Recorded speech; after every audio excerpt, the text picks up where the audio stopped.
When we look at the Victorian era, we see a world of stunning contradiction.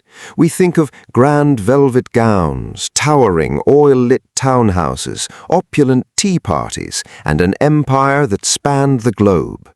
But behind every heavy mahogany door in London, behind the glittering presentation of middle-class respectability, lay a hidden, grueling machine. And that machine ran on the broken backs of teenage girls. Imagine waking up at 5:30 a.m. in the pitch black of a London winter. The air in your tiny attic room is so cold your breath freezes in front of your face. Your hands are already raw, split open from the caustic lye soap you used yesterday.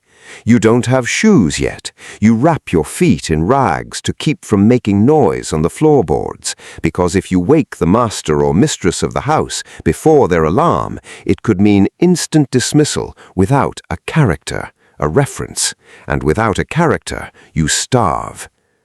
This wasn't an extraordinary day. This was Tuesday for the most common worker in 19th century Britain, the maid-of-all-work. As with the commander of an army, so it is with the mistress of a house. Early rising is one of the most essential qualities which enter into good household management. While the mistress played the general, the maid was the entire infantry, cavalry, and artillery rolled into a single exhausted human being. Today, we are stripping away the romanticized costume dramas to look at the raw, unfiltered reality of how a Victorian maid actually lived, survived, and died in the shadows of the world's wealthiest empire. By 6 a.m., our maid, let's call her Hannah, a typical 15-year-old girl from the countryside, is downstairs in the basement kitchen. The house is freezing. Her first task is the brutal, the fireplace. In a Victorian home, coal was life. It heated the rooms, cooked the food, and provided the hot water. But coal leaves behind a black, choking residue. Hannah has to kneel in the soot, shovel out yesterday's dead ash, and clean the heavy cast-iron grate. To keep the grate from rusting and to make it presentable for the family, she applies black lead, scrubbing it with a stiff brush until her arms burn. Next comes the water. There are no indoor pipes for people of Hannah's class. She must carry water from a pump in the yard or the basement, lifting heavy iron buckets that weigh upwards of 30 pounds each.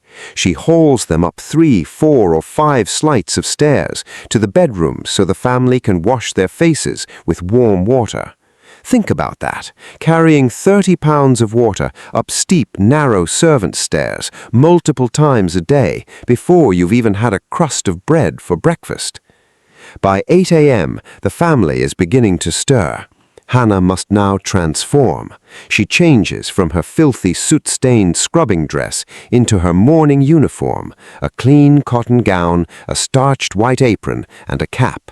She must appear spotless, a silent ghost who cleans everything but leaves no trace of her own existence. She serves breakfast. She stands perfectly still in the corner of the dining room, eyes cast downward. In the Victorian hierarchy, a servant was an unperson. To look a master in the eye was considered insolent. To speak unless spoken to was grounds for reprimand. Hannah watches the family eat hot ham, fresh eggs, and buttered toast. Her own breakfast will be the scraps left on their plates, eaten hastily standing up by the kitchen sink. The sheer volume of work expected from a single person in this era is hard to comprehend. It is estimated that by 1880, over 1 million women in England were employed in domestic service. It was the single largest employer of women in the country, yet their voices were almost entirely erased from history.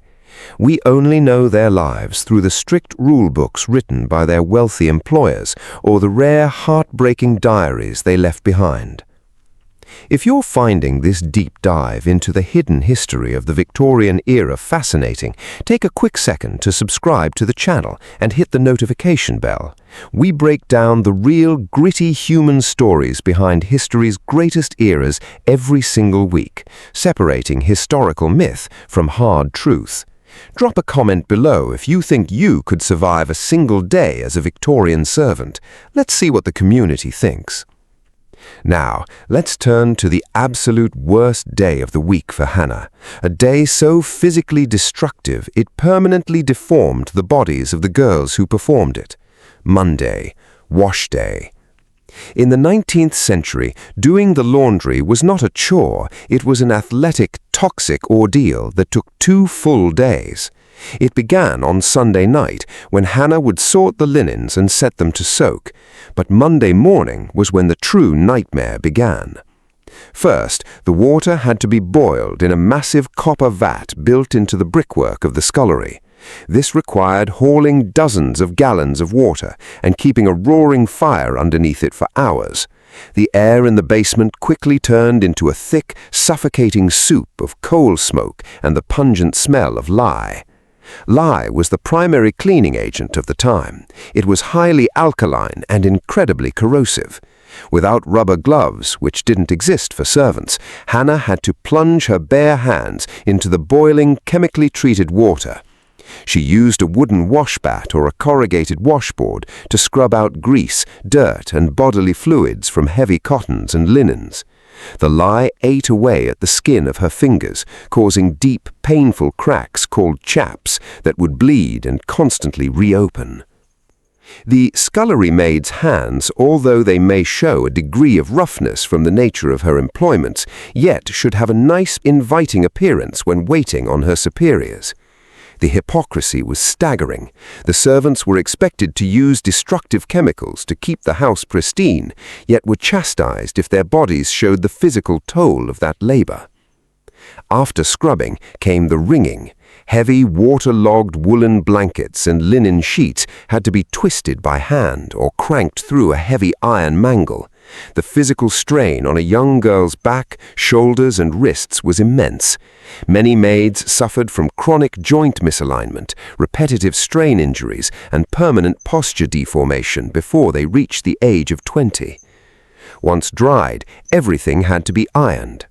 Victorian irons were literally solid blocks of iron called sad irons.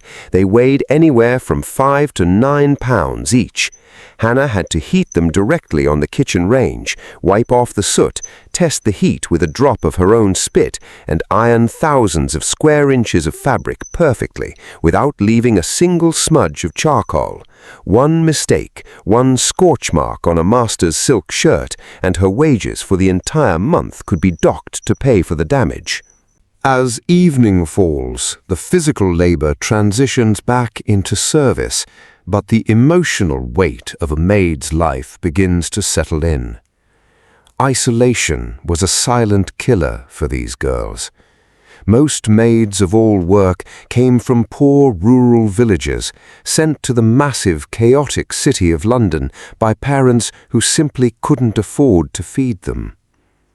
Hannah lives in the same house as the family, but she is entirely isolated from human warmth. She is allowed one half-day off every 2 weeks, and perhaps a few hours to attend church on Sunday, provided all her work is caught up. She has no friends, no family nearby, and no one to talk to. The psychological toll of living in a house full of people who look right through you cannot be overstated. Furthermore, the physical environment of a Victorian home was actively dangerous. The beautiful colored green wallpaper that became a massive trend in the mid-Victorian era, it was tinted with copper arsenite. As the damp London air hit the walls, fungus would react with the dye, releasing toxic arsenic dust into the air. Who was responsible for dusting those walls and sweeping those carpets, breathing in that poison every day? The maids. The beautiful bright gas lighting that replaced candles, it consumed oxygen rapidly and pumped carbon monoxide and sulfur into poorly ventilated rooms. The maids working late into the night suffered from chronic headaches, anemia, and respiratory illnesses directly caused by the atmosphere of the homes they maintained. And then there was the exploitation. Young, vulnerable, and completely dependent on the master or the master's sons for her livelihood, a maid had virtually no protection if she was subjected to harassment or assault. If a maid became pregnant out of wedlock, she was instantly cast out into the street by the mistress for immorality. With no reference and no income, thousands of former maids were forced into workhouses or prostitution just to survive. By 10 p.m., the family is getting ready for bed. Hannah's day, however, is not over. She must bring up the nighttime hot water, lay the kindling for tomorrow's morning fires, lock the doors, and wait until the family is completely asleep. It is often 11:30 p.m. or midnight by the time Hannah finally climbs the narrow, steep stairs back to her freezing attic room. Her muscles ache, her hands are burning from the lie, and her feet are swollen. She will sleep for a precious 5 hours before the alarm rings at 5:30 a.m., and she has to get up and do it all over again. The Victorian era is often remembered for its industrial triumphs, its literature, and its grand architecture. But the true foundation of that society was built on an invisible army of domestic servants. They were the young girls who scrubbed the soot, hauled the water, and burned their skin so that the upper and middle classes could live in refined, immaculate luxury. When we look back at history, it is easy to be blinded by the glitter of the elite, but the real story of humanity is found in the hands of those who served them. Thank you for watching this deep dive into the hidden lives of the Victorian era. If you want to support historical education that doesn't hold back the truth, please give this video a thumbs up and share it with a fellow history buff. Stay curious, stay questioning, and we will see you in the next chapter of history.